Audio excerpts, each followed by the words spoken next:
What's going on, everybody, and welcome to the very first, that's right, the very first episode of the Anarchy Arena podcast. I am Chris Barrett, and in a few minutes, you're going to hear me joined by two of my very longtime friends, Billy and John, aka the Extreme Master, and John the Joker.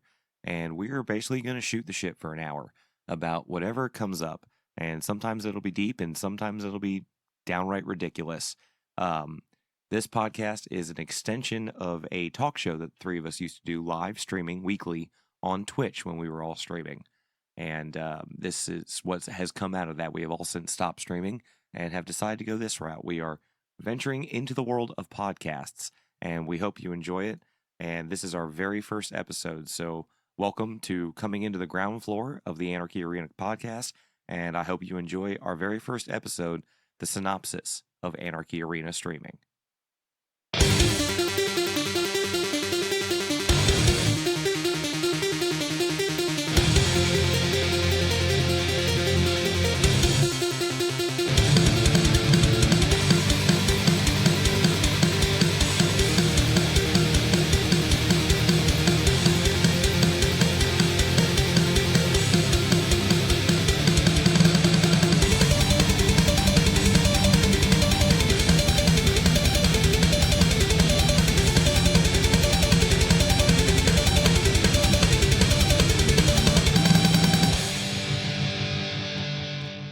So what's going on, guys? How is everybody today?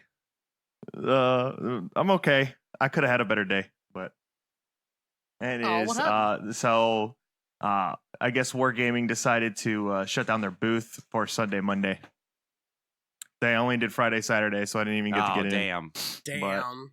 But, it was cool. I mean, I got to go to downtown Seattle for a little bit and kind of shoot the shit, but I also didn't. I saw the line that was to get into PAX, and it was like, holy crap, that's insane. There's so many people there, man. So many people. Oh, my God. Did you get to walk around PAX at all, or did you just say screw that? No, so I couldn't even get my day pass, and they're all sold out, so I couldn't even get in, even if I wanted to. I walked around to see, I saw a couple of Twitch celebrities. I saw Curvy out there from a distance. And I saw one of the clothing lines that I follow. That makes sense. Filthy Casual. They were out in the front, so I got to see some of that. That kind of sucks. But yeah, well, at least you got to see some stuff, though. Yeah, I mean, I got to see some stuff that was cool. You know, like some of the streamers, like I got to see their real life, version of themselves. But I didn't get to talk to them or anything. I wasn't gonna wait in the line. They had autograph lines and stuff. I don't know. Dude, to me, getting a streamer's autograph is like, I mean, why? Like, I mean, the only one I think that I would really just be hyped to get an autograph, but I would have to have a hat or a t-shirt would be Doc. And even then, I still wouldn't. I'm not gonna sit there for 3 hours. Like, you know what I'm saying?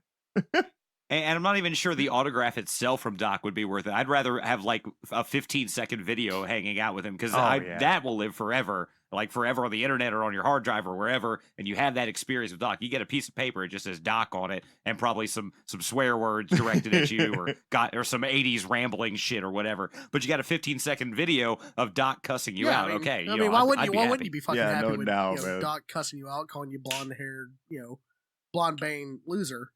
I mean, I don't have bangs anymore. Yeah, he would be like, "You're pigeon-toed, but you know what? I'll take a picture with you." Right? Just something like that would be cool enough for me. Yeah, no doubt. But yeah, so I mean, I just walked around. I ended up getting a bite to eat at a restaurant that I'd never been to, just a local. It was right next to the food market. They have a really big food market in downtown Seattle, if you don't know. Yeah, I've been there. It's actually really cool. Really cool, right? Really kind of, more on the organic, kind of old school, natural side where you get your food. Well, the place I went to eat at only gets their food and product from there. So it was pretty cool. It was a really good meal. And so I just took advantage of that, and that was about the highlight of my day. Well, I came home. Chris solved a mystery today, so. Right, oh my goodness. We've been playing. Are you Mythbusters? No, we are Sherlock Busters.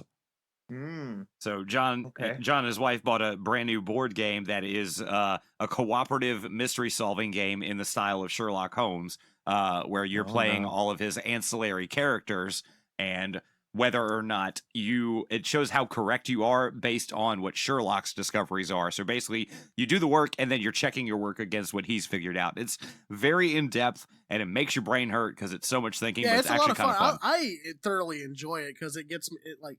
I enjoy things that make my brain think. Like I enjoy shit that I have to.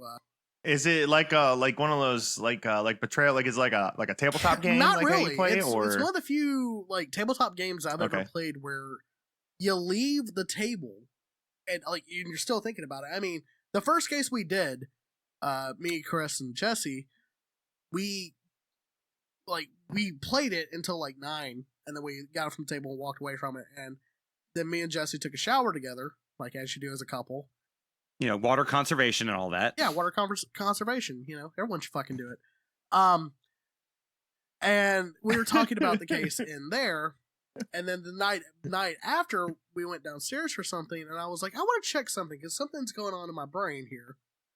And she was like, okay, well, we'll check it out. We'll check it out. And then as we were looking it up, we started going on other leads. And then Chris came downstairs, and then we basically were like, well, let's, you know, if we're fine with this, let's just go ahead to the accusations, to the questionnaire, and then, you know, compare our answers. And I think we ended with that one.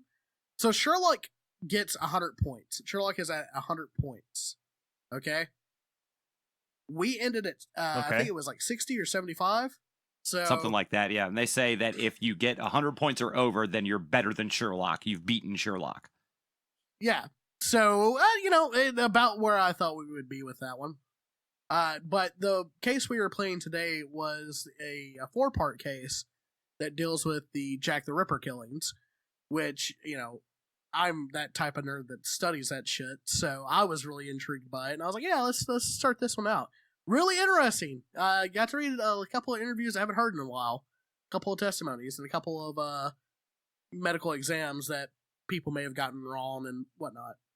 So basically, it takes the facts of the okay. case and moves them into Sherlock's world, which is still Victorian England, but obviously Sherlock Holmes wasn't a real person and Right. all that. Yeah. But they move the setting into his world with his character, so it's actually kind of interesting. Yeah.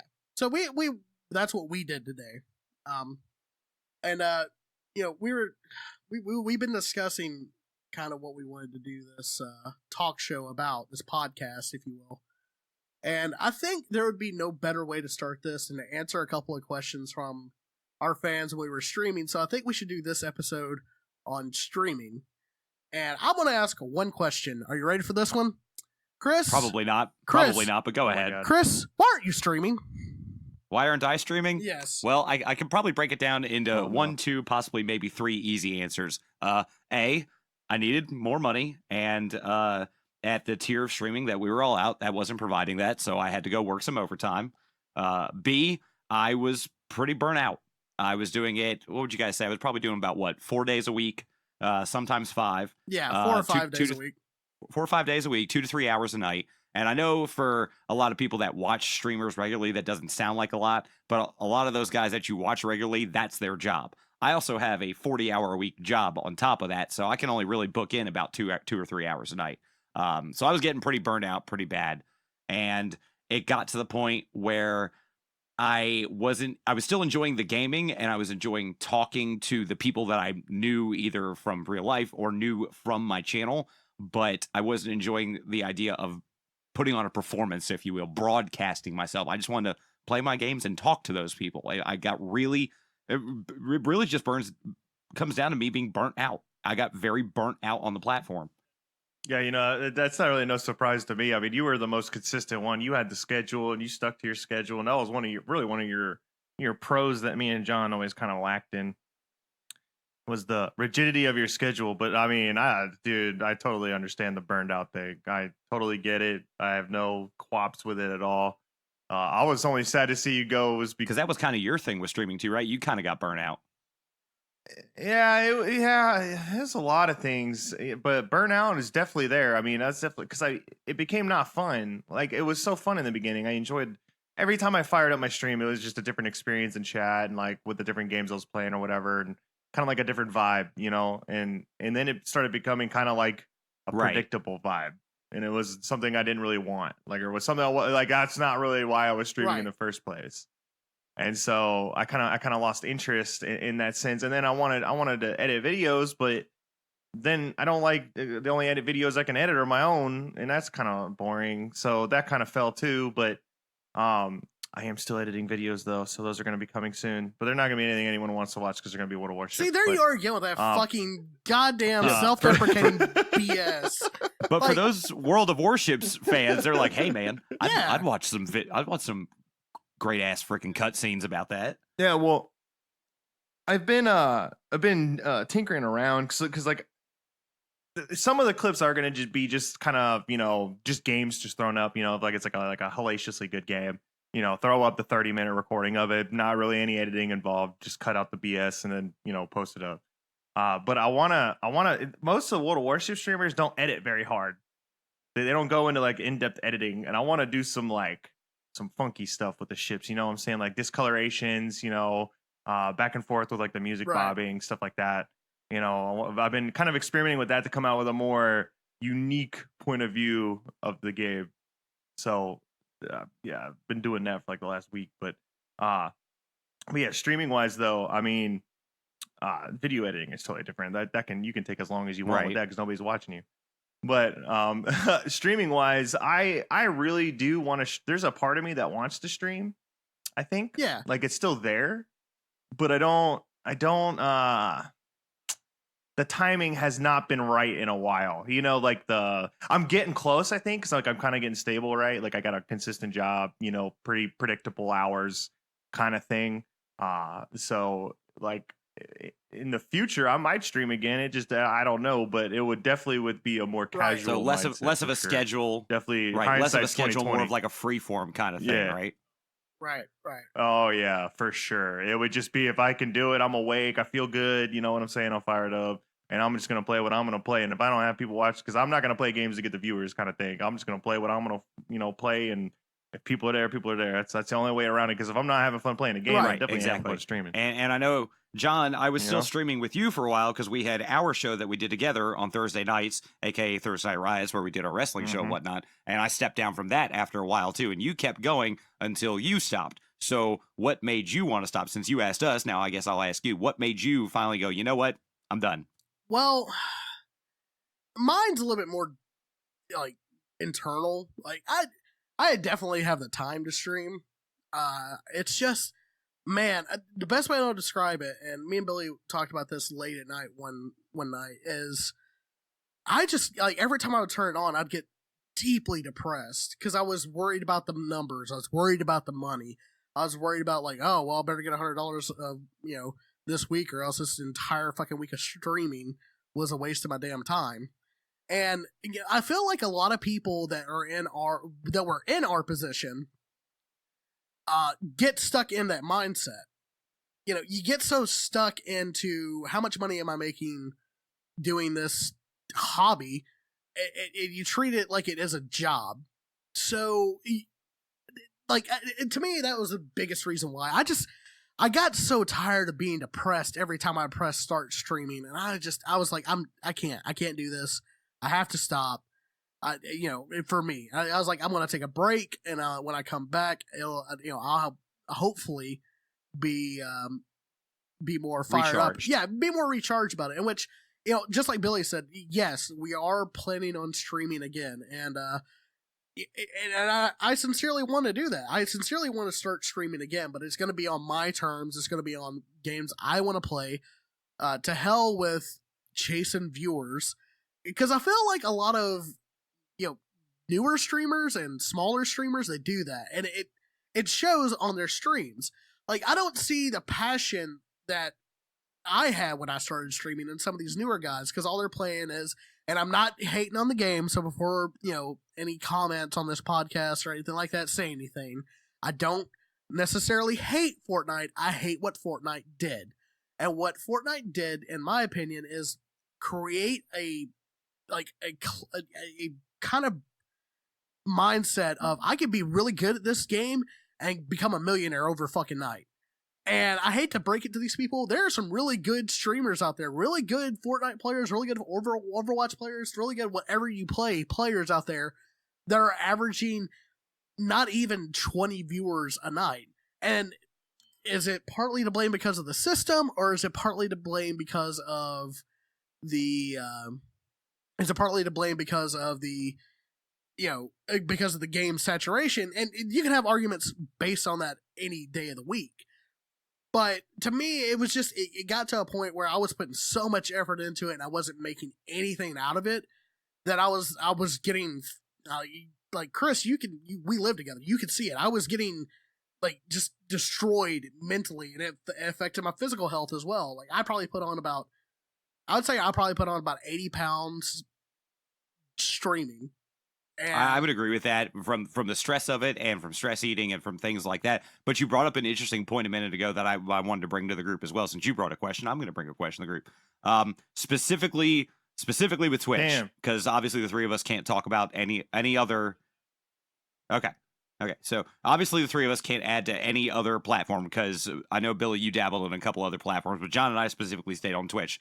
So, but related to Twitch specifically, it's become apparently obvious over the years. I was watching streamers and then was a streamer, and now that I'm not anymore and can see it through the Reddit forums and the occasional shows that I do watch, there's an obvious disparity on the platform. It's definitely a 1%ers platform. If you're 100%. at the top, 100%. If you're at the top, you get to stay at the top, Oh, yeah. and there is no way for them to culminate new top people unless somebody goes viral. They don't have a system in place to culminate new top people unless someone goes viral. And would you two agree with that? So real quick, yeah. Yes, it is a 1%ers game, because here's the thing, and I'm not even a big fan of XQC, but look at XQC and how big he is. Yeah. He's like top 5 in subs right now. He might even be top 3. He's one of the most subbed streamers on Twitch, right? And you know what he said? So somebody asked him and Trainwreck why there's no sponsors on their streams, and their response was, Twitch doesn't deem our brand safe enough.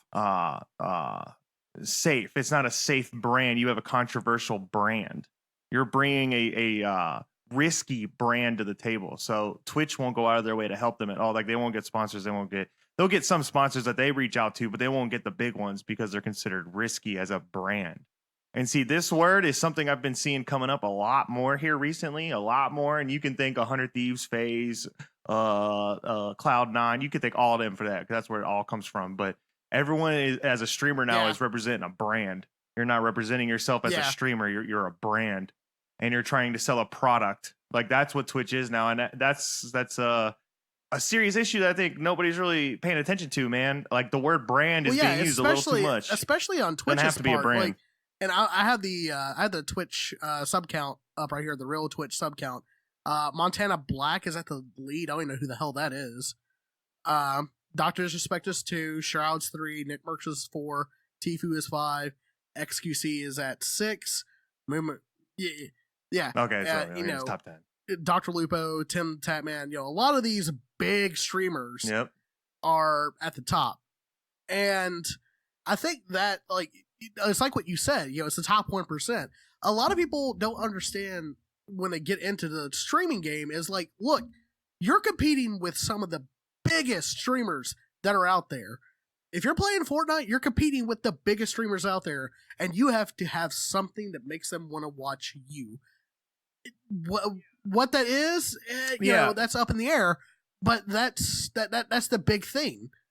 And that's something I wanted to bring up to what John said earlier. What was something I wanted to bring up is there's a balance on Twitch. If you've noticed, especially when it comes to shooters and competitive games, just about in general, you have people that get popular because they are really good at the game, that are very boring. Look at Shroud, for Pete's sake. Look at Shroud. That dude has no personality. I mean, yeah, he can be entertaining. I'm not saying he's not entertaining, but that is not why you watch him. Shit. You watch him because he is insanely one of the best shooters of all time in gaming. Like, period. He is. He's up there. So that's why you watch him. But see, not everyone in the top of every category can be that guy, or else you would have no content. That's why there's like this balance. You have people that are like Dr. Disrespect, very good at games, never really the best, but highly entertaining. Not going to go in a debate. If you don't find him entertaining, then fine. Maybe he's not. But and there's a lot of people that do. Then you have guys. You have other people though that balance like that really good to really entertain. There's that balance in if you look at Fortnite in the top 10 of the people streaming it, you got like 5 that are nasty freaking good pros, and you got 5 that are just like quality entertainers. And there's this, you can't all be making it big off of just pure skill. Some of y'all got to have some personality too. Like it's Right. you got to balance it out, because if you're just purely banking on views off of skill, I'm sorry, man, Yeah. you're limiting your base. And like, you know, so yeah, like, and there's that there's side a of lot Twitch of people too. that like play these MOBAs and stuff like that are really good. They're like, oh, they're so good, but they So had the good. personality of dried paint, and nobody wants to watch Exactly. that. And I'm not gonna. And I'm not. And listen, I agree. if anyone listens to this and they're like, "Well, I'm really good at this game," that's great. And stream, please stream, because there's going to be somebody that's going to be like, "Holy crap, Yeah. you're like on the top of the leaderboards and you stream. I want to watch what he does." But the other aspect of it is you have to be entertaining, which is I think what we did okay at. We weren't great at games, but we were funny to watch. It's the reason why the talk show did so good that we did. Which you can go on Extreme Masta's Twitch page and still see some clips from that. And they were, yeah, like Clips, you still see some of the clips, and those clips are still funny. But they really are. and that's the reason why we're doing this talk show. But it got to a point, man, where it was like, I'm just streaming to like 6 people, and you know, it's the same 6 people week after week that all know us very, very well. They know our sense of humor. They know the jokes we're going to tell. They know the topics we're going to cover, and it doesn't get any traction. And whether you mean for it to or not, it hits your head a little bit. And whether you mean for it to or not, you overthink about it, and it sucks. And another thing is so you're streaming to 6 people. That's fine, right? I mean, any of us can be okay with that. But here's the question you have to ask. If you weren't trying to stream for any gain, is that the game you'd be playing right now? Yeah. And most of the time you weren't playing. You were playing a game that you didn't really want to play. How many times did we start that was a Overwatch or problem. PUBG and we were just like, God, not this fucking game again. I swear. Because it's what was popular. It's what Yeah. everyone else was watching. So we figured, hey, we'll jump on that Yeah. bandwagon. And for some people, the bandwagon works. For some people, they're entertaining enough, or they're good enough, or they have a character that they play on stream that works for them. But for some people, it doesn't matter how good they are. Like you said earlier, if they have the personality of dried paint, no one's going to watch them. Right.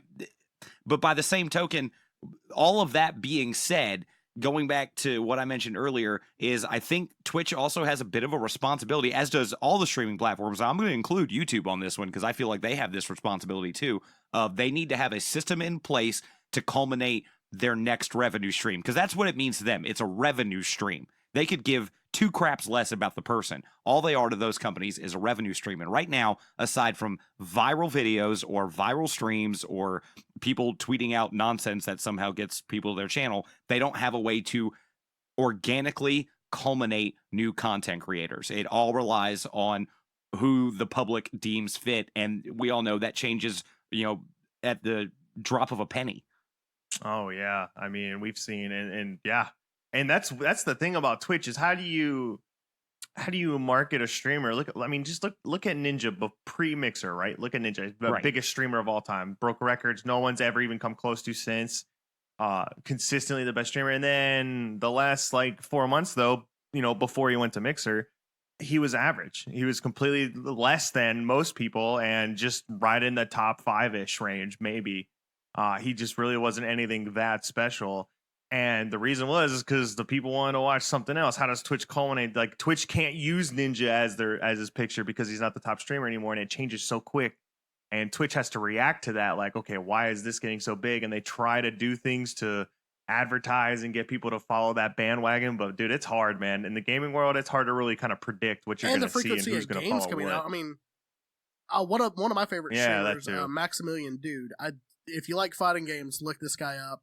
You should know who he is if you like fighting games in the first place. But that's beside the point.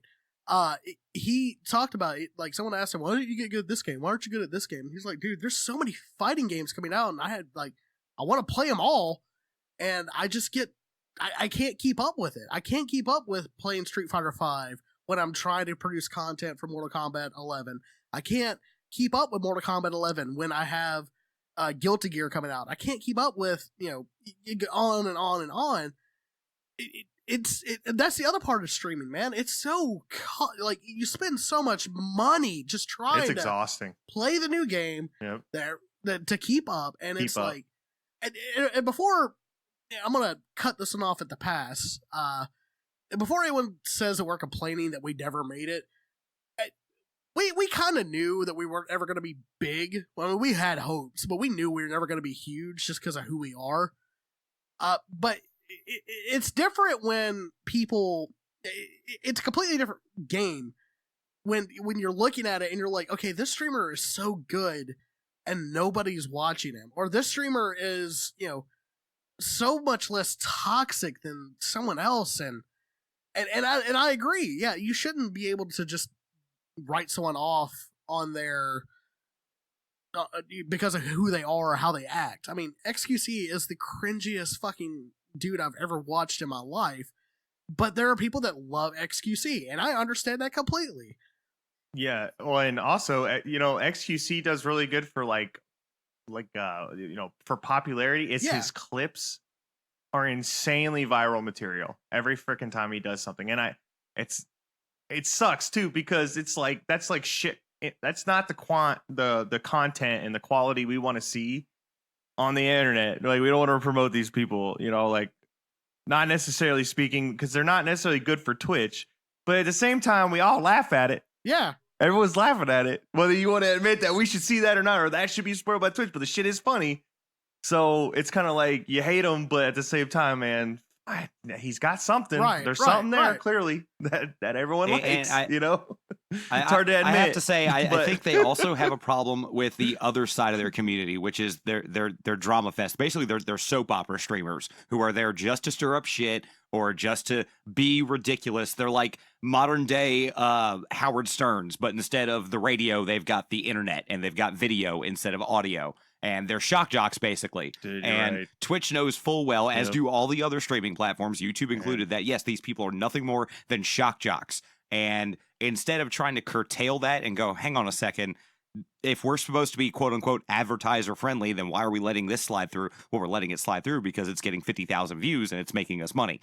Okay, but then you got smaller guys that try and pull the same thing, like, no, you can't do that. Well, how come they can? Well, they make us money. Oh, are we about to get into this one? Oh, Okay, real quick, before we get into this one, I just want to say Howard Stern's a pimp, and I would live his life any day of the week. Oh my God, that dude is amazing. But I totally understand. He was just the analogy I was making because he is the shock jock. No, it was perfect. I just want to make sure that everyone knows that Howard Stern's If Chris would have said Don Imus, nobody would know who the hell that guy is. So if I said the Wolf Man, then the 2 or 3 50-year-olds that might listen to this would go, oh, I know the Wolf Man, and everyone else go, who the fuck is Wolf Man? That's going to be our market, Chris. We're going to get the 50-year-old guys. That's what it is. 50-year-old That's dads so funny. sitting on their couches drinking a beer, going, what the fuck am I listening to? Bunch of fucking young bloods. With a Playboy bunny being the only thing video cast. But no, Chris. No, Chris, but no, Chris, you're I onto something agree here though. because I you're agree talking with what about you how certain people, they get the golden ticket. They can do whatever the heck they want.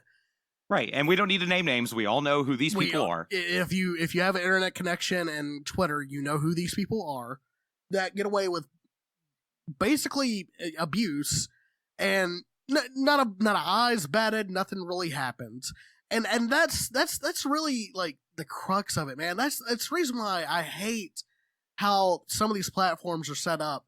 I mean, I'll be the first person to say, like, when Twitch came out with this new TOS, when kind of like in the middle when we got started, we were like, everyone was like, oh, this is gonna be real bad. I was like, it'll be okay. Now it's like they're not even enforcing their own rules. They're not enforcing their own rules. They're not enforcing their own TOS because based on someone's gender. Excuse me for coughing there, but based on someone's gender, and it's like that's the real problem here, guys. It's not that we don't think that this person's good and this person's bad. It's the fact that you're not totally enforcing your rules completely fair. Yeah, I'm not gonna say it's a gender thing, but it kind of, if you watch how this goes, it kind of looks like that. To a certain extent, I would agree with that. And I'm sure I know who you're talking about in particular here. Again, we don't need to name names. I'm not going to give those people that kind of platform. But it's not just necessarily a gender thing. It's that whole genre of drama-infused crap between streamers or Twitter call-outs or what have you that gets people riveted to their seat. It's literally reality TV for the internet age. Yeah. And reality TV was the worst thing that happened to yeah. entertainment. And we all know why it happened. It's because of the writer's strike. So that's basically what we have here. We have a group of people that don't have anybody writing for them, so they're just going to say and do whatever they want. And because of that, they get to make money off of being basically assholes to everybody. Yeah. Man, I gotta say though, and I'm gonna put a real nail in the coffin to this one, but it's kind of crazy when it comes to Twitch, and when someone screws up, just like the last few controversies that have popped up. Man, Twitter, I mean, they're number one trending this stuff on Twitter, guys. Like they're like the people are speaking wildly against, like and like people haven't gotten banned. When you're trending on a worldwide platform for wanting to get this person banned and you don't ban them, gee, it sounds like the American government where the people spoke and no one listened. It does, really, and it's kind of follows the same model. Wow. You're absolutely right. I was going to make the allusion to the jaywalking law earlier when John was talking about Twitch not enforcing their TOS. It's like a jaywalking law. Yeah, it's a rule, but we're not really going to do anything about it. We're only going to enforce it on people we don't like. Exactly. Mm-hmm. And I'm willing to bring this up because, I quit streaming after you two did. I was the last one to stop. And I was a straggler. You were the and straggler. I had people asking me, why doesn't Chris stream? Why doesn't Chris do this and Chris do that? And I said, look, you got to ask Chris. Fuck it. And I did come on an episode of Thursday Night Riots when I was still doing it. I was like, look, here's what's going on. I'm sorry I haven't been around. Here's the reasons why. Here's what's going on. Sorry, you guys. I'll be here for this show, and then that's it. So right, but it's also a little bit of people think that they're like people don't understand because they don't do it. And I'm not disparaging anyone that may listen to this who may be one of these people. You don't understand what it's like to stream because you've never really done it. And if you have done it, you haven't done it as much as we did. We put a lot of effort. I mean, like TNR, how the hell did we even do that show? I don't understand how we did it. We got really, really lucky because we had people that were really interested in watching what we were doing, which was basically taking a wrestling video game and making a wrestling television show out of it, which I don't think had ever really been done before. And wrestling fans that were our friends, and then a couple other people that came in, actually enjoyed the idea of that. So we got really, really lucky with TNR. But all three of us put in not only a lot of time and effort, but there was a lot of money involved in this. Like, I know Billy, for instance, already had his computer and all this setup, and he's the one that really got the both of us into doing this. With the computer setup I bought and the software and everything else, I've probably had almost $2,000 worth of gear that I had bought specifically for streaming purposes. So those are peasant numbers. Oh, I know. Compared to you, they're peasant numbers. Okay, I'm sorry. I'm sorry that I don't buy brand name shit, and I got some of my stuff off of eBay, and some of it was Christmas money. Okay, Yes. Some of us don't work for major multinational companies. Okay, we're gonna leave that where it is. Your desk is made from a door, and my desk is made from a door. Although that will hopefully be changed. Look, hey, this door desk has held up for almost 2 years. Yeah, almost 2 years. Yeah, the door desk is dope as fuck. The door desk is dope as fuck. It was works. Just icing on the cake. It is. Great. I'm cheap. What can I say? But the point is for people who are trying to get into it, it's a major money sink to be able to even look and sound halfway decent. Yeah. And that's a huge pay barrier right there. Well, and you guys saw how limiting just streaming from the console was, because both of y'all really killed it with that, given the fact that all you could do was just stream the game. You couldn't really do anything else. But just switching from that to the PC side, you're like, oh my gosh, I have so much control over my stuff. I can change the colors of this. Yes, please. Like going to the PC gives you so many more options. Oh, too. absolutely does. I mean, I remember when we first got the idea for the talk show, and it was John was on his Xbox, Billy was on his computer, and I was on my Xbox with my shitty laptop reading chat with a pair of Samsung cell phone headphones microphone as my mic. so I could read and see you guys on the screen while we were Skyping. And I've watched some of those back, and they look like shit. They look like absolute they look shit. horrible. They look horrible. They look terrible. But the fact that days. the days, exactly. But The the fact that we days. were That's able when we to were do having that, fun. exactly, because we didn't care that we didn't have the best gear. We didn't care that we weren't at the top tier. We didn't care that we hadn't sunk $2,000, $3,000, $4,000, $5,000 into shit. We didn't care. But when we started caring about how we sounded and how we looked, which is a lot of people that start streaming now, like, I need to look the best and sound the best immediately, and that's a massive money sink right off the bat.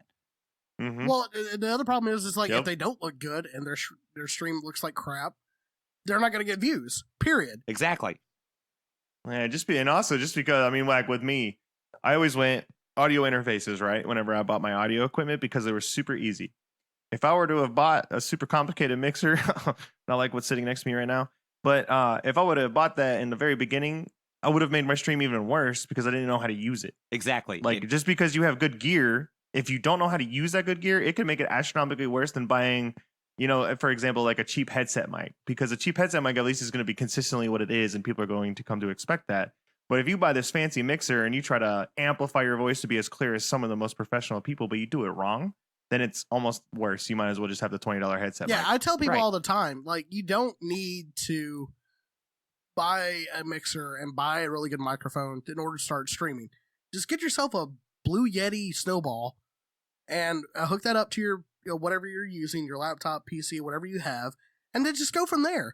Because a Blue Snowball is going to be good enough to where people can hear you clearly, and it only costs like $50. That's compared to some mics, that's a steal.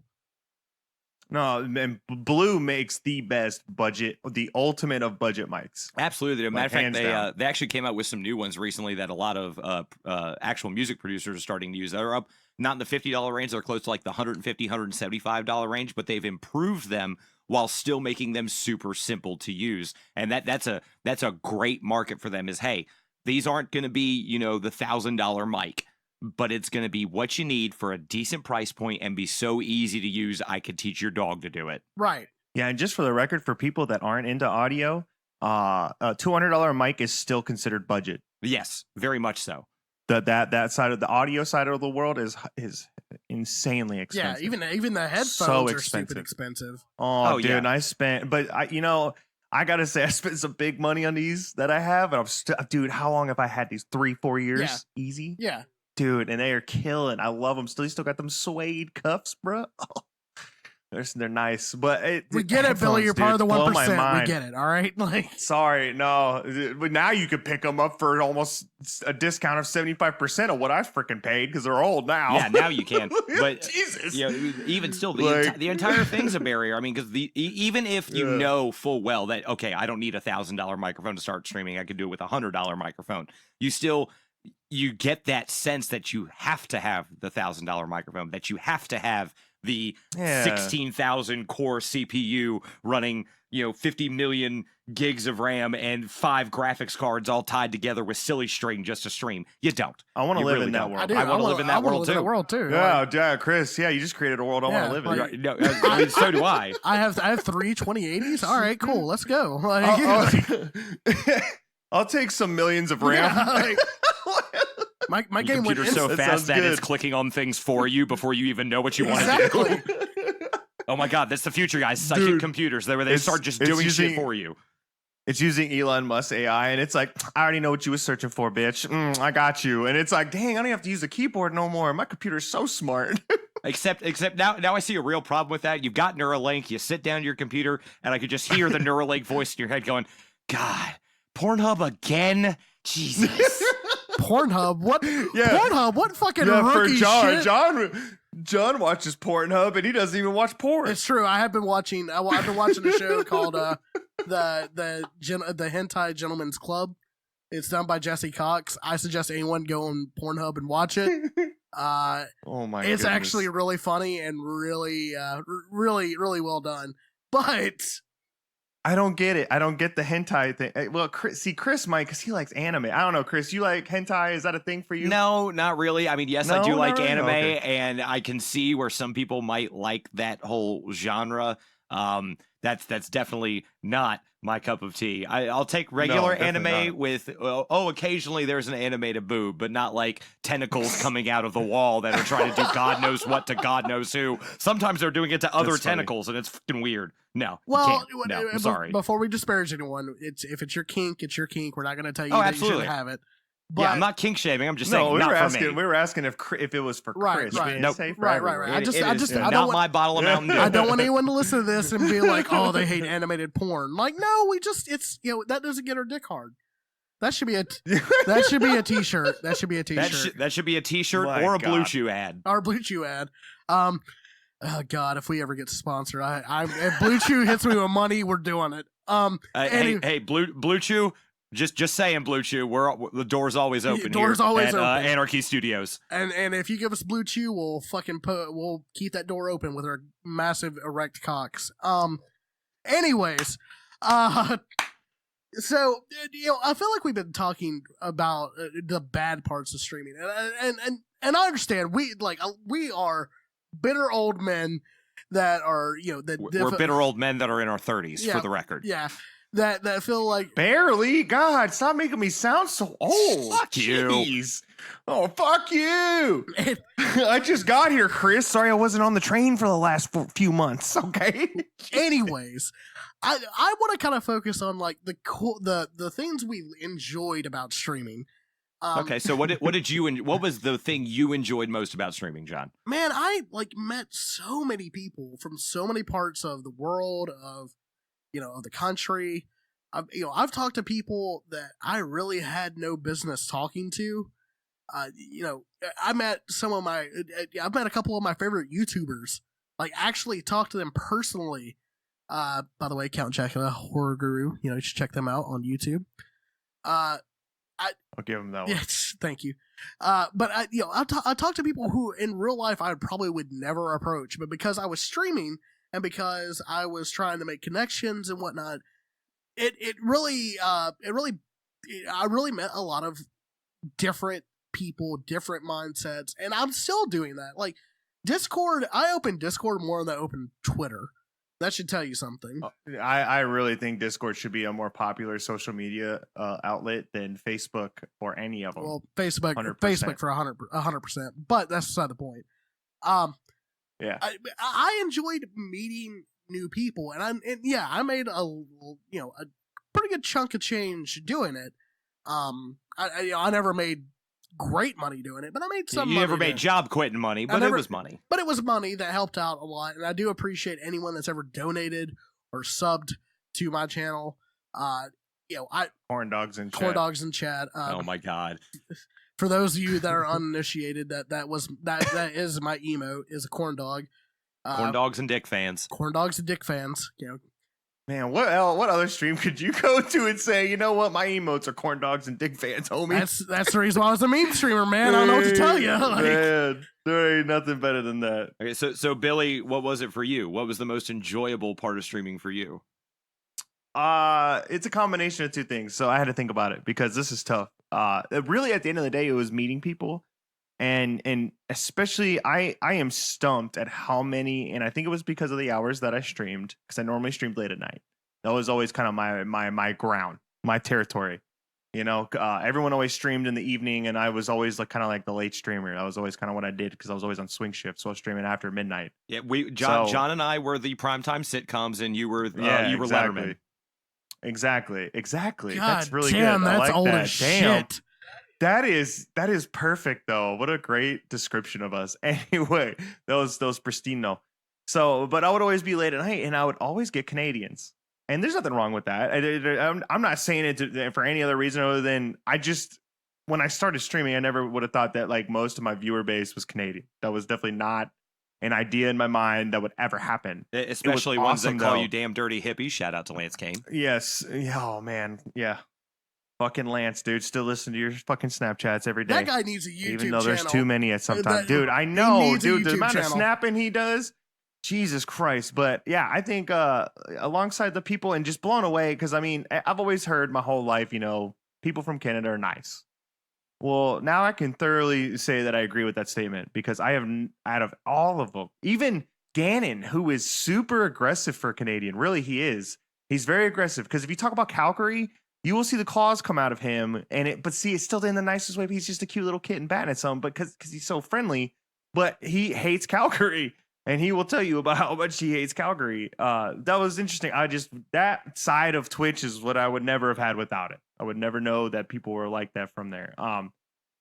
The other thing was that kind of fueled me, and I'm gonna be the selfish asshole for a minute, but whenever I did get that wicked good snipe, there was someone there to see it and be like, "Damn, that was a hellaciously good shot." And I'm just like, "Thank you. I'm glad you realized that." Like, I just like that reinforcement, like someone watching me when I had my go off moments, and people were like, "Damn, you just went off," and I'm like, "I know I did. Thank you for watching." I mean, when we play Overwatch, yes, somebody saw it. Yeah, when we play Overwatch, and I would do like the stupid rhyme stuff or get a really good hook as Roadhog. It pumped me up when people in chat were like, "Oh my god, holy hell!" Exactly. See what I'm saying? Like, it's super selfish. It's really hard to admit, but I can't deny it. That's why PUBG fueled me, man. I had people come in, they're like, "Damn, your shot's good." Like at times, it was just bursty. Or if you want to take it would get me pumped. If you want to go for really deep cuts, we can take it way, way back, and we're gonna have to have a moment of silence for this game when I bring it up. But we can go way, way back to the days of streaming Paragon. Let's have a moment of silence. Fuck that game. Screw you. Anyway, but there's still a clip that I watch of Billy and I playing, and my headset my microphone had died, and I didn't have a way for him to know that I was coming, and you see it from both his channel and my channel. I come out of the back of nowhere and completely saved him. And just the look on your face and how surprised you were that I pulled that gank off. Bro, that was some high tier shit. And that was one of them. I forgot until just now about that clip. Oh my God, I'm gonna have to go look at that now. Dude, you 200 million IQ'd your ass off that game, bro. That was so impressive. And it's weird how Chris survived the Paragon days, but John couldn't. I still miss it. I miss it to death. I hated that game. But, we always get... well, screw you. Chris, we always bagged on Chris because he was so bad at games, but he would just do, every once in a while, he'd do, that insane play. You're like, Dude, it's in you. I'm telling you. It's in you. Yeah, I know. I mean, maybe. Man, but that Paragon play, John, I'm telling you, dude, 2,000 IQ. It was insane. It was such a pro play. He has no idea how much he killed it, but it was awesome. That was a 1 in a million really shot. We shared that moment. Yes. It was a 1 in a million shot, though. But I always knew that was my shtick. I used to tell people that on my stream. You're not here to watch me be good. You're here to laugh at me fucking up because I'm going to fuck up. Yeah. Yeah. Well, when you get that big play like that, though, that shit hype. True. That shit's hype. So, what did you miss about streaming, Chris? I think the favorite thing and the thing that I got out of streaming the most, and this is going to get a little deep for a second, and I've told you this before, John, in private, but I'll just go ahead and say those days are long gone now. One of the big things that I got out of streaming, and I think there's got to be other streamers that got this out of it too, or still get it out of this, is it was almost a form of therapy in a way, because I completely escaped the world that I knew here where I live, where my job and everyone that I physically know in the real world. I got to escape that world and play games. Yeah, sometimes I didn't like them. Sometimes I played games that nobody liked because I wanted to play them. But I got to talk to random people and some people that I made some really good friendships with. And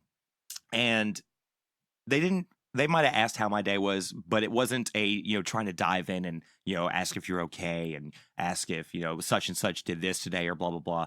They were just generally concerned for your basic well-being without diving too deep into it. And in a way, it was like a form of therapy because I got to escape my reality and be this completely other person for a few hours a night. And it helped. And that probably says a lot about my own mental health, but be that as it may. Yeah. I have to admit, thinking about it and watching other streamers, I think of a lot of them probably get that out of it. And I also think there are some of them that got that at one point and now it's gone from them. And you see those guys who are huge and have zero personality. I think they got that at one point when they were smaller. Now they're big. They don't have time to interact the way that you and I and Billy did with our chats and really get to know some of those people. But no, the 2 to 3 hours a night of just sitting back and playing a game, whether anybody was watching or not, even if it was 1 or 2 people, and having my 2 or 3 hours of away time from the realities of the real world and getting that little bit of therapy, I think that's what I miss the most about it. And I really did make some, like you guys were saying, I made some really good connections with people that I never would have come across in a million years. People like a good friend of ours, Wolf, who I was lucky enough to actually meet.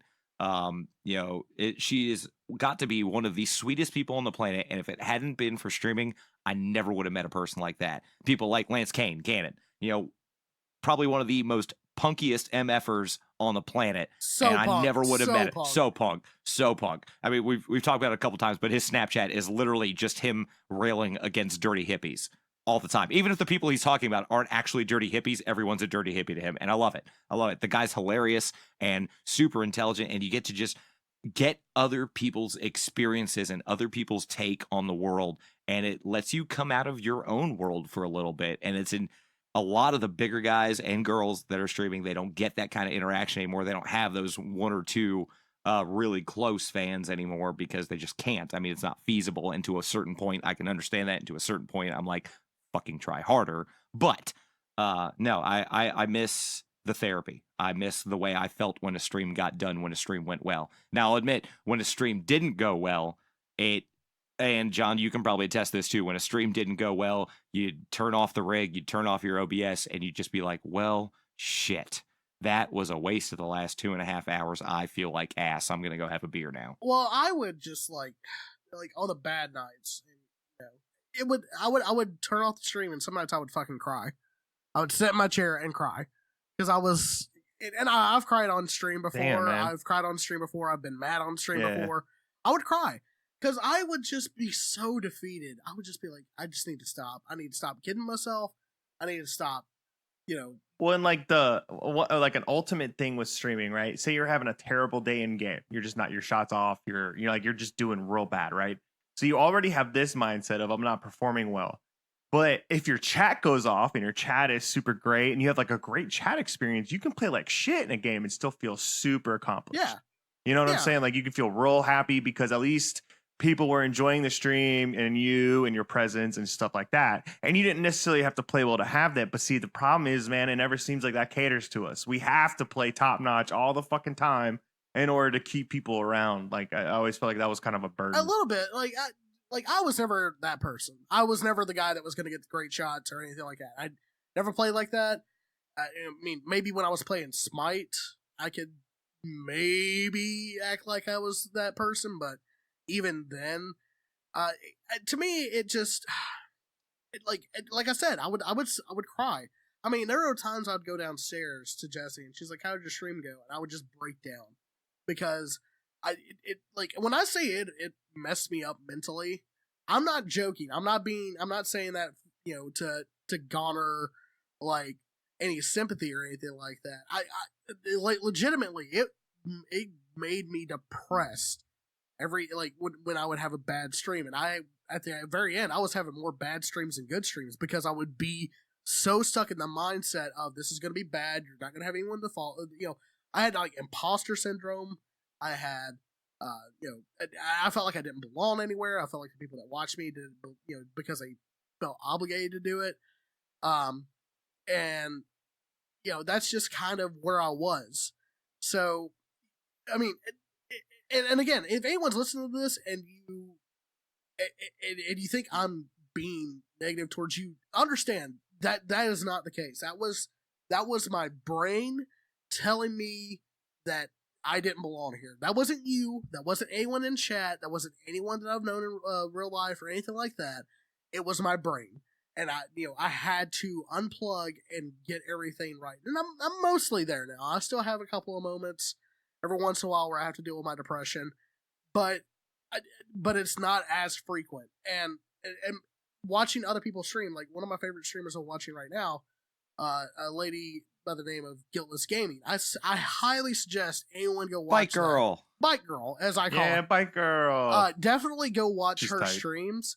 She is quite possibly the most wholesome person I've ever watched and she has a real Yeah, for once we use the word wholesome without it being a meme. Yeah, we're not joking. Like, she is legitimately a good person to be around. I've gotten very close with her. I would Very good vibe. I would say that me and her are friends, and we DM each other like almost daily of just shit we find, and it's a really good relationship, and I appreciate her for being there for that, because if I didn't find Guiltless Gaming, I probably would never stream again, and I probably wouldn't be on Discord, but because of her, I'm more social online anyways. I try to be everywhere, and I feel like, Chris, this is where you need to work on it, and I'm going to be the person that says this to you, because I've been told this, so I'm going to be the messenger. Chris, you need to start interacting with people more on Discord. Yeah, I know. I'm absolutely terrible at it, and that's a personal thing for me. When I need to get away from my day or the world or just something going on in my fucking head, I shut down. I don't want to talk to anybody. And I know I'm really, really bad about that. And people who've known me for a really long time know that even before the streaming and the Discord era, I was like that. There were just times where I just go off the face of the planet. Yeah. So I'm fully aware that I have that problem. Yeah. And it's not an easy problem to work on. Right. And so that's all I ask, is if anyone that listens to this and was a former, was one of our viewers, please understand that Chris likes to go off into his cave and not talk to people when he's having a bad day. Well, and also a synopsis. So a synopsis for the whole thing. Our streaming days were a bunch of fun. Yeah, 100%. They were absolute blast. None of us regret it. None of us regret it. We love everything that I think all of three of us are proud of what we accomplished. We accomplished a lot. Yeah. We did. We really did. And we had a lot of fun. Yeah, we doing accomplished a lot more than a lot of people on Twitch. We did things. We made moves, and it was dope. It was a lot of fun. But let's move away from streaming just for a little bit. And that was kind of, dude, that should be titled like the synopsis of streaming for the Anarchy Arena, like, or something like that. That's crazy. Man, absolutely insane. That was a good talk though. I don't think all three of us have really sat down and talked about streaming like that in a long time. No, so that was kind of cool. I don't think we ever talked about it in depth like that ever. In depth like that, yeah, ever. That was really good. That was really good. That was a good talk. But let's change the mood here a little bit.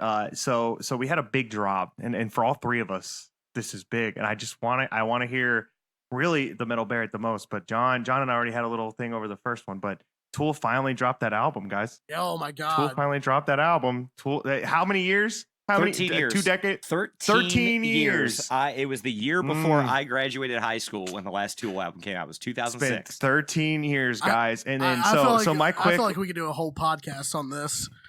We probably could. Let's just we just need to rate the album. That's really all I'm going for here. But I just want to say something, because we also had Slipknot come out like a week before, 2 weeks before. And I just want to say that I'm proud to be in a world where people are bitching about a metal band being number one. Oh yeah, I am too. I'm proud to live in that world. Yeah. I'm proud to live in that world. Be upset that your little pussy ass mumble rapper ain't at the top. Okay, you know what I'm saying? I'm proud of this world. Also, and I'm okay with everyone being upset about these bands getting number one. Let's go. Tool albums, good or bad? Also, I would like to add, a certain person from a certain band that's both a color of red and can count their numbers on one hand said that rock is dead. I would like to say to that person, you can officially go suck my dick. Yeah, no shit. If anyone had any doubt that rock and metal was dead, can you look at the list of album and single releases for this year? Yeah, dude. And maybe you need to screw your head back on. I mean, just August alone. To be fair, though, Rock releases. has had some downtime. Rock has had some downtime, bro. Like, it really has. This year's been really good so far. And I think it's only going to get better. We still have another couple albums that are due out this year. But yeah, August, just August itself, you had Tool put out the first single in 13 years. You had As I Lay Dying release As I Lay Dying, also a really good album. Oh my god. Released 2 singles for their upcoming album, which comes out beginning of September. You had Slipknot put out a really back to their roots album that finally made me their fan again. It was so good. You had Killswitch Engage get their old singer back and put out an album with him, and I was skeptical, and then I listened to it. I'm like, you know what? This shit is back, and I'm so happy about it. And And then to round off the month, Tool puts out their first album in 13 years, and for the first time in probably almost as long, there's a rock band that's sitting in the Billboard Top 100 and not leaving anytime soon. No. All right. So yes, John, you were right. We could do a whole podcast. you damn over right this. So we could. let's pump our brakes. So let's change this up though, because we can't do Yeah. that. So the question is though, how do you feel about the Tool album? Was it good? Is it Tool quality? Is it worse? What's your feelings on it? John, I'll let you take this first. It is a Tool album. It is better than 90% of the music that's out there. Mm. It is better than 90% of the music that may have been created. That's good. But it's not their best Tool album. And No, I agree with and that. it has a little bit to do with their age, but also I think it just wasn't as good as what we were expecting. I mean, shit, it was 13 years since the last album. We had high expectations, but it was still great. And Maynard is still great as a lyricist, and as a music writer. Best weird guy we've ever met. Doesn't even do drugs. Like, think about that for a second. Yeah, he's just the best weird guy we've ever met. I think his brain just is a drug naturally. That's the only way he can come up with half this shit. I know, dude. His pineal gland is just like pumping constantly. Like, that's the only way I could think. Like, but again, funny. that is another podcast which we will probably be doing. Yeah, we'll have to do a music thing. We'll have to do a music thing. Absolutely. For sure. We'll probably be doing that one. But I wanted to slide a Tool album in there, man, because this shit's huge. It is huge. It is huge. And Fear Inoculum is great. Go listen to it. Go listen to it on Spotify, whatever your preferred music streaming site is. Also, I would suggest maybe getting a physical copy because good luck with that right now. Yeah, good luck with that right now. That's gonna be really hard. Weird. But yeah, no. Go listen to Tool. Listen to your Tool albums. I have to say, for waiting for 13 years, here's my analogy for this Tool album. Let's say you wake up in the morning and you're thinking, man, tonight for dessert, I'm going to have the best chocolate cake in the world. I'm going to go out. I'm going to spend hours picking it out. I'm going to be meticulous about what kind of chocolate cake I'm going to get. It's going to be the best thing ever. Finally, you get through your workday, all the other bullshit you got to deal with. God knows what's happened in your day. You finally get to sit down and have that slice of chocolate cake. And you take the first bite and you're like, you know what? This isn't as good as I thought it was going to be. I built up all that hype and it's just not as good. It's still good. It's still delicious and it makes my mouth water. But for some reason, I was expecting more. And that's my analogy for the Tool album. It's great. Absolutely. It sounds like them. It's beautiful musically. It's beautiful lyrically. These guys are a master of sound. But after 13 years, yeah, we all had really ridiculous, and there are ridiculously high expectations. Well, yeah. I think people thought they were gonna because of what Tool is, they kind of have their rock, but they're on their own platform. They're their own thing. There's really nobody that really compares to them. They're kind of really separated, exactly, in the sense of rock or metal, whatever you want to put them under for the generations. But this album was just more Tool, and I think people thought Tool was going to come out and like revolutionize rock again. Like it was going to be like this, everyone's going to follow them. It's going to be so different kind of idea. That's not. And I'm sorry, but that's unfair to Tool. That's not how that works. Yeah, but I feel like that unfair. might be like a hit against them though, right? Like that's why like people were like, the album's kind of meh, because they had that expectation of Tool's so good they can change the way rock is viewed. That's not them. No. Tool is gonna be Tool. It's Metallica's gonna be Metallica. Look at them now; they're the same thing they were in the '80s. You're not gonna change who they are. Other show right there, and that's a show where you're gonna hear my voice raging more than anybody else. I know. Anyway, we'll have that music show. We're gonna definitely have a music topic coming up in the next episodes. But anyway, the Tool album was dope. I love them. I still think Danny Carey is super underrated. Yeah, I would totally agree with that. Absolutely agree with that. Danny Carey is a master of hitting things with wooden sticks, and there's no other way to put it. He can literally hit anything with a wooden stick and make it sound amazing. I know. So last thing here, but before we wrap up this episode, I want to end this episode on a super, super positive note. I want both of you, and I'll go last. I want both of you to pick out your favorite moment from your streaming career. We're calling this the streaming synopsis of the Anarchy Arena. So what was your favorite moment from your streaming career? You want me to go first? Sure. Are you ready? Yeah, I'm ready. Go. I thoroughly enjoyed the work I did with TNR. It wasn't just by happenstance. That was pretty much the only stream I was doing every week. Because I thoroughly enjoyed the effort and the payoff that we would get, and people being like, that was the wildest crap I've ever seen. And I'm like, thank you for saying that. I've made wrestling fans through that stream. I've made people who would never even watch any type of wrestling come to me and be like, "Hey, do you know about this wrestler?" And I have no clue who they are, and I would look them up. That to me is what I wanted Thursday Night Riots to be, and that's why. And that was my biggest success as a streamer, was doing those Thursday Night Riots. I thoroughly enjoyed it.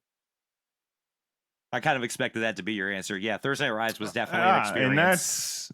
And that's I totally see it. I mean, that was a super big thing you did, and it was absolutely impressive. So that's good. That's good. I think that was your highlight too. I think that was just an element that you had to thrive off of. Which, by the way, folks, that may really cool. be coming back, but not in the same form you saw.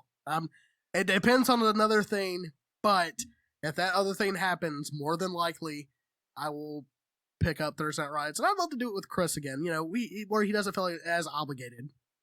You know, we'll figure it out, but keep your eyes peeled just in case good things come down the pipeline. So, Billy, what would be your favorite moment or thing that you did with streaming? So I have two, but really, well, one is the focus though. I have a specific stream that I think was the greatest stream of my life. I think it was the peak, and everything after that, like looking back, like it kind of downfell. You know, like that was the downfall after that. Like that, my absolute peak stream. Okay. We were playing War Thunder. John had his black and white cam with his effects, and I was being myself. I was just being goofy Billy, and I was just acting a fool. You know, I ejectocito because every time the plane crashed, I would make weird sound effects. It was really fun, and people were feeding off of it and literally having fun. John was in black and white for fuck's sakes with the voice change thing going on that sounded like 1930s radio. It was amazing, but I had never had the most fun. I even made a YouTube video over it, like almost immediately, like within 24 hours, because I was so pumped. It was so much fun. That stream was the best because I literally was acting like an idiot, but that's me. If you know me, I don't act serious very much. Like I kind of just dick around, but like that was kind of like I felt like the first time that I really was like kind of Billy on stream, not just the Billy I wanted to see looking back. right. So that was the highlight. That stream was my favorite stream I ever did, and I'll never forget it. I thought it was so much fun. Another highlight to streaming though, a little bit more on the business side, was when I was a part of the stream team. I got exposed to a lot of shit, and I got to see a lot of the backside of Twitch that a lot of people didn't get to see. I got to talk to devs straight up just in Discord because of them. Like they kind of exposed me to a lot on the gaming side, so that was pretty tight too. But just a minor hit on that because that's a different type of hype. I'll never forget that War Thunder stream though. That shit was a lot of fun. It was a lot of fun. And that YouTube video, I will watch it. I mean, it's up on my channel. I will watch it over and over again until the day I die. It was so much fun. Yeah, I remember going next door into John's room and helping him set up his audio so he could get it to sound like a 1950s that radio. Shit was tight. What was your favorite part of streaming, Chris? I had one distinct stream and then one thing that we did constantly that I really loved. And the one distinct stream was, and this will probably come out of left field for you guys, but the night that we did the giant robot fighting championships, and they were streaming it, and all I did was restream it. I figured maybe 4 or 5 of the people we knew from our shows would show up. We'd basically have a watch party together. Well, apparently about 500 people on the internet thought I was the real stream, and my chat went from 3 people to 500 people in about 30 seconds, and I was completely blown out of the water. Now, most of them, I was kind enough to let them know, no, I'm not the real stream. Here's the link for the real ones. But if you want to stay and get my commentary, please feel free. And I think I rounded out the night at about 150 concurrent viewers for the night, which ended up being my biggest stream. And I had so much fun doing that and having so many different new people to interact with. Plus, who doesn't like watching giant robots beat the shit out of each other and having some idiot commentate tight. Over it? It was fucking great. I loved it. Yeah, that shit was tight. That had to be my highlight specific stream. In a more general sense, I thoroughly loved 3 hours every Saturday night, blazing under 5 different lights, talking to the two of you about God knows whatever came up, and phone news every week for like 6 straight weeks. And the talk show was so much fun. And from the humblest of beginnings, off of 2 Xboxes and a Samsung microphone, and moving up into the PC world and making everything look so much crisper. I had so much fun with the evolution of that and doing that every week. It was a lot of work, but the show itself was so much fun to produce. Yeah, and I don't want to make it sound like the talk show wasn't a highlight. There's a reason we're doing this right now, right? Yeah. Because I love the talk show, and I think it's something we can always do, and then something we can always enjoy. It's just the vision was lost, and that's fine. That happens. It happens does. to all of us. And unfortunately, I was taking the reins there. I'm not taking the reins anymore, guys. Hey, so Welcome to my seat, Billy. The talk show was so much fun, and I think I wanted it to be so successful. I don't know. I lost a little bit, but there's got to be something said about the things that people didn't see. We would stay up for hours sometimes after that talk show and Skype at the beginning. Goddamn, guys, we used Skype in the beginning. Yeah, I know, right? And then Discord later on, once they added video chatting. We would stay up for hours just shooting. We just talked for 3, but we have more hours in us to just there and shoot the shit, man. That was good moments, good memories. Getting off of those late night talk show streams and then coming in with the entire stream. Everybody who was in chat were like, hey, we're all going to go play golf with friends for the next 4 hours. Y'all want to come? And just sitting around and bullshitting, golfing with friends. Yeah. Which is the reason why we're doing this, folks. Like, we're not doing this just because we want to try another path. We're doing this because we miss that type of vibe. We missed that dynamic. Hence why the live vibe is gone. Nobody's watching us. We're able to do this the way we want to do it. No one's going to fuck with us. That's the best thing. We're doing it our way this time. Can't have trolls on a podcast. Hell no. That is the one thing I definitely do not miss is the trolls. Yeah, me sitting there looking at the chat like, fuck. What are they saying? Okay, we got to pump our brakes. We're not going to talk about this anymore. Right? No worries here. Yeah. No fucks given. Welcome to our show. Yeah. Welcome to the Anarchy Arena podcast, where it's going to be whatever the hell we want and no one can tell us otherwise. And on that note, we get to sign off here. I have been Chris Barrett. I am the Extreme Master. And I am John the Joker. And make sure you guys check us out for the next episode where we'll be talking about the best way to slow roast your chicken. That's definitely not what we're going to talk about, but we're going to talk about something, and it's going to be awesome. So we'll see you guys in the next one. Well, there you go, folks. You've just finished listening to the very first episode of the Anarchy Arena podcast, the Synopsis of Anarchy Arena streaming. And we sincerely hope that you've enjoyed this very first episode of our podcast. We will have many more episodes to come on a wide array of topics. We'd like to thank all of you for listening. If you have any questions for the 3 of us, you can feel free to hit all of us up on Twitter. You can find me on Twitter at @TheMetalBarrett. You can find John the Joker at JohnTheJoker13, and you can find Billy at the Extreme Master. Feel free to hit us up with any of your questions, and we will see you next week for the Anarchy Arena podcast.